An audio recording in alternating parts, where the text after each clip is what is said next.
Kwanza kabisa naomba nimshukuru Mwenyezi Mungu kwa kutufikisha siku hii ya leo, siku ambayo Wizara ya Habari, Utamaduni, Sanaa na Michezo katika kijiji hiki imetupa nafasi sisi kama taasisi kueleza majukumu yetu, kueleza mambo yetu ambayo tunayafanya. Nawashukuru sana wizara, lakini pia niwakaribishe wadau wetu wote. Siku ya leo tumewaandalia mambo mazuri kabisa. Kwanza kabisa tutakuwa na huu mdahalo wa kitaaluma ambao sisi kazi yetu ni kusimamia taaluma ya uandishi wa habari. Kwa hiyo tumeona tuandae swala la kitaaluma. Kwa hiyo kuna wabobevu hapa wa masuala ya taaluma ya habari ambao watatueleza mambo mazuri na mengi kabisa kuhusu taaluma. Lakini pia Bodi ya Ithibati ya Waandishi wa Habari imemaliza mwaka tangu imeanza kufanya majukumu yake. Kwa hiyo tutakuwa tuna jambo la ishara ya kukamilisha au ya kuonyesha kwamba katika mwaka huu mzima tumefanya mambo gani mazuri ambayo kwa ajili ya taaluma yetu na kwa ajili ya waandishi wetu wa habari. Lakini pia tutakuwa tuna ugeni baadaye kidogo. Naona watu wamechelewa kidogo kufika nafikiri kwa sababu ya jua kali au foleni leo kali. Lakini tunaamini watu wengi watafika baadaye. Tutakuwa na ugeni maalum ambao huo sasa utakuwa ndio shughuli yetu ya leo. Na tunawakaribisha wote, wadau wote, ili kuweza kusherehekea hii siku yetu ya Bodi ya Ithibati ya Waandishi wa Habari. Niwakaribishe sana na niwakaribishe ndugu zangu kwa ajili ya mdahalo huu. Najua tutaeleza mambo mengi mazuri kwa ajili ya taaluma yetu na tunapokea ushauri kwa ajili ya kuendelea kuboresha na hasa kuheshimisha taaluma na kuilinda taaluma na kuithaminisha taaluma yetu ya uandishi wa habari. Baada ya kusema hayo, naomba nikukaribishe MC uendelee ili mdahalo uweze kuanza. Karibuni sana. Asante sana kaka yetu Kipangula kwa namna ya kipekee kabisa. Dhamana ya mdahalo huu kuhamia kwa muendesha mdahalo nimekabidhiwa mimi ili nikabidhi kwake. Dr. tafadhali kwa heshima kubwa kabisa na taadhima, mdahalo uko tayari kwa kwanza. Karibu.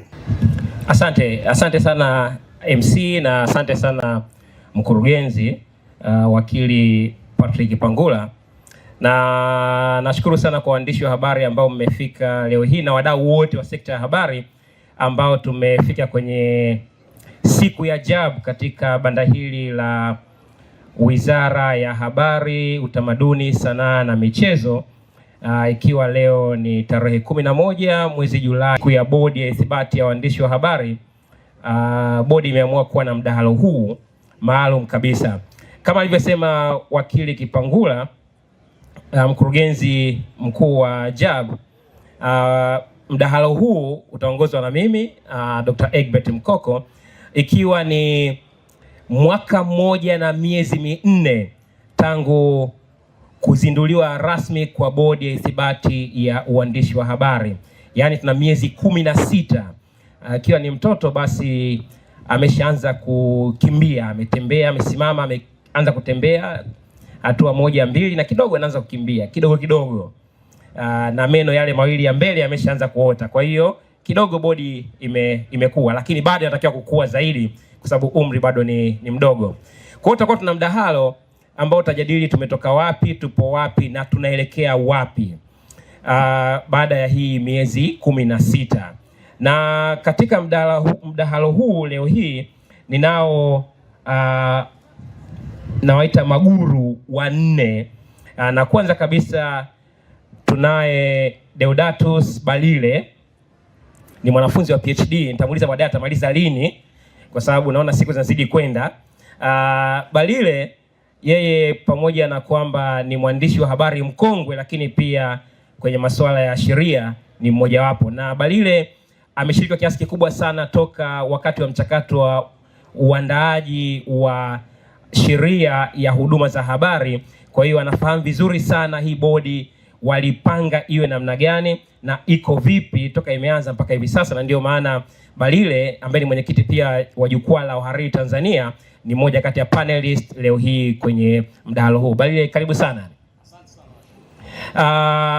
Pia tunaye dada yangu Salome Kitomari. Namfahamu Salome Kitomari tangu akiwa niseme binti, akiwa mwandishi wa habari kule mkoani Kilimanjaro. Baadaye kutokana na umahiri wake akaja jijini Dar es Salaam kwa sababu Nipashe waliona umahiri wake tangu alipokuwa mkoani Kilimanjaro na kufika jijini Dar es Salaam. Amefanya kazi Nipashe kwa muda mrefu sana, akipanda ngazi moja baada ya nyingine, na leo hii Salome Kitomari ndiye mhariri mtendaji wa Nipashe. Kwa hiyo utaona jinsi alivyopanda kuanzia chini kabisa toka akiwa cub reporter mpaka leo hii ni mhariri mtendaji wa gazeti la Nipashe, moja wa magazeti makubwa sana nchini Tanzania hivi sasa. Lakini pia kapitia nafasi kadhaa, ikiwemo pia mwenyekiti wa taasisi ya vyombo vya habari kusini mwa Afrika tawi la Tanzania, yani Misatan, mpaka mwaka mmoja na nusu hivi au miwili baada ya kuwa amekabidhi kijiti kwa mwenyekiti mwingine. Salome, karibu sana. Lakini pia katika mdahalo huu tunaye Jesse Kwayu. Jesse Kwayu amekuwa mwandishi wa habari kwa muda mrefu sana, kaka yangu huyu, na amekuwa mhariri kwa muda mrefu sana. Mimi niweza kumfahamu akiwa tayari ni mhariri. Kwa hiyo utaona amekaa kwenye uhariri kwa muda mrefu sana. Na sasa hivi Jesse Kwayu ni mmoja kati ya wakurugenzi katika taasisi inayosema masuala ya uandishi wa habari, masuala ya habari, inaitwa Media Brains. Nadhani sijakosea kaka Jesse Kwayu. Karibu sana kaka. Asante sana. Na panelist wa 4 ni dadangu Lilian Timbuka. Yeye pia ni mwandishi wa habari wa siku nyingi sana na ni mhariri hivi sasa katika gazeti ambalo linaaminika ndio gazeti binafsi linaloongoza kwa sasa, wakichuana kwa karibu sana na gazeti la Nipashe ambayo yupo dadangu Salome. Lilian Timbuka, karibu sana. Asante sana. Sawa. Labda nianze na kakangu Deodatus Balile. Tuna miezi 16 tangu JAB ilipozinduliwa na aliyekuwa waziri wa habari, polisi na michezo wakati ule Profesa Palamagamba Kabudi pale Johari Rotana. Katika kipindi cha miezi 16, nini tathmini yako ya pale tulipotoka mpaka hivi sasa katika kipindi cha miezi 16 ya bodi ya ithibati ya waandishi wa habari kwa ujumla wake? Kwanza ni shukuru kwa kushiriki mjadala huu. Na bodi ya ithibati ilipoanzishwa, kwanza hii sheria ilipita mwaka 2015 mwishoni, 2016 ikaanza kufanya kazi, na 2017 ikatungiwa kanuni zake. 2019 zikatungwa kanuni za mashauri ambayo yanapaswa kuendeshwa katika mahakama kuu na jaji mkuu, kwa sababu inampa mamlaka hayo. Kwa hiyo unaona tumeweza kukaa tangu 2016, accreditation board JAB imekuja miezi 16 iliyopita. Ilifika mahala tukadhani kwamba inawezekana hawaitaki kwa sababu kuna mambo ambayo inataka kujenga kwa ajili ya taaluma. Na ukiangalia kwa nini ilikuja hii accreditation board, sheria hii imeanzisha vyombo vitatu vya msingi. Iliendelea kutambua uwepo wa idara ya habari maelezo, ikaanzisha hii board ya accreditation, ni bodi ya ithibati kwa waandishi wa habari. Lakini chini ya bodi ya ithibati kuna vipengele kadhaa. Unakuta kuna mfuko wa vyombo vya habari. Ukitoka kwenye mfuko wa vyombo vya habari kuna kusajili waandishi wa habari, kuwapa ithibati. Sasa pale ndo kuna moyo wa hii sheria. Alafu inaanzisha chombo cha tatu ambacho ni Baraza Huru la Vyombo vya Habari Tanzania. Hiki hakijaanzishwa mpaka sasa hivi. Sasa ukija kwenye hii accreditation board, bodi ya ithibati, utaona kwamba wakati inaanza ilikuwa ni vigumu sana kwa hapa Tanzania kutambua ni nani mwandishi wa habari na ni nani mwandikaji wa habari. Kwa sababu kuna watu ni waandikaji wa habari, na kwa sababu labda ana smartphone anafanya nini, ilifika pahala wakawa wanajitambulisha kwamba ni waandishi wa habari, lakini sasa hakukuwepo sifa za ni nani mwandishi wa habari. Kwa hiyo ilipoanza sifa za mwandishi wa habari zikawa zimeainishwa ndani ya hii sheria, na zile sifa za mwandishi wa habari kwa kuainishwa tukajikuta sasa maji na mafuta yanaanza kujitenga. Na hapo ndo ikaanza kelele nyingi sana. Wengine wanasema watu wanafanyiwa roho mbaya, wanaachishwa kazi. Lakini mimi mara kadhaa nilikuwa nikisema kwamba ukitaka, wote tunapanda ndege, tunaona rubani anapogusagusa, tunaingia kwenye cockpit, baadaye ndege inapaa. Sasa kwa nini mtu ambaye hajajifunzia urubani haruhusiwi kuendesha ndege? Kwa nini mtu ambaye si daktari wa binadamu haruhusiwi kutoa matibabu kwa binadamu? Sasa kati ya vitu ambavyo vilikuwa vikishusha heshima ya uandishi wa habari ni kwamba yeyote anaamka asubuhi anakuwa mwandishi wa habari.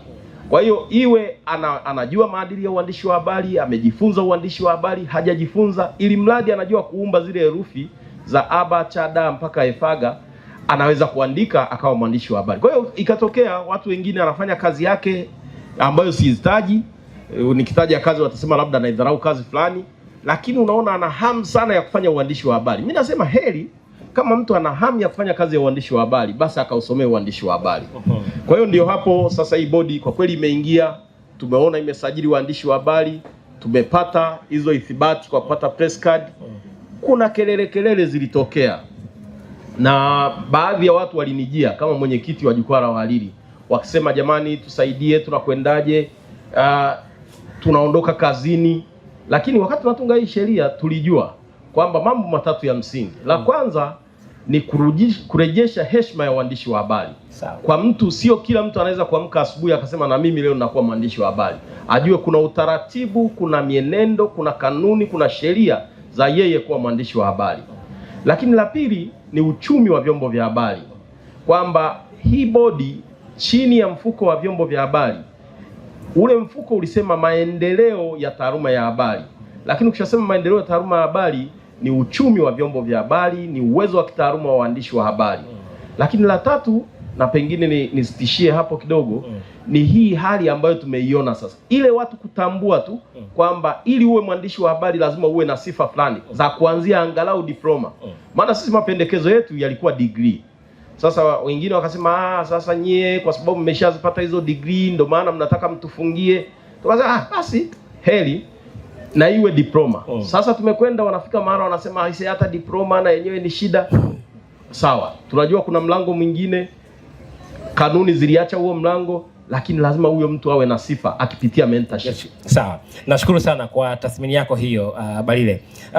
Dada Salome, nataka kujua pia tathmini yako, lakini ukiangalia kwamba bodi hii ilianza mwaka 2025, wengi wakiamini bila shaka wakati huo, na ilikuwa ni wakati wa uchaguzi, wakiamini kwamba labda kuja kwenye uchaguzi peke yake alafu baada ya hapo itapotea.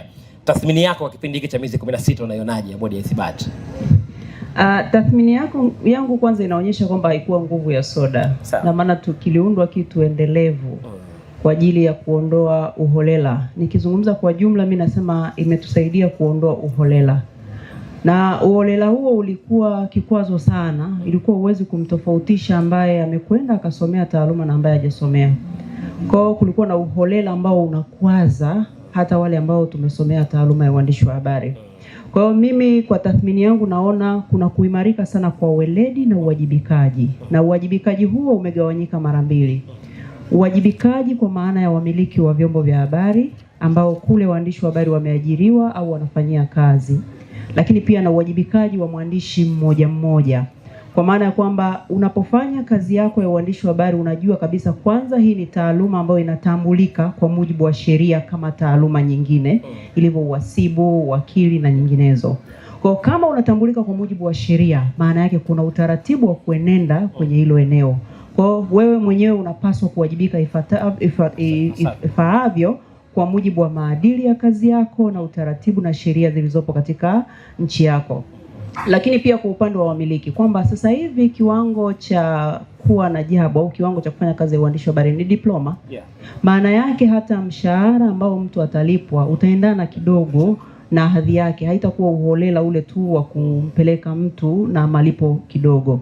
Kwa hiyo mimi tathmini yangu naona kuna kuimarika sana, lakini pia hata ukiangalia ukuaji wa vyombo vya habari umetapakaa mpaka kwenye mitandao ya kijamii na hata ile kiwango cha taaluma kilichokuwa tunakiona huko nyuma ni tofauti, kwa maana ya kwamba kwenye social media mtu anaposti chochote kwa sababu tu yeye ni mwandishi wa habari.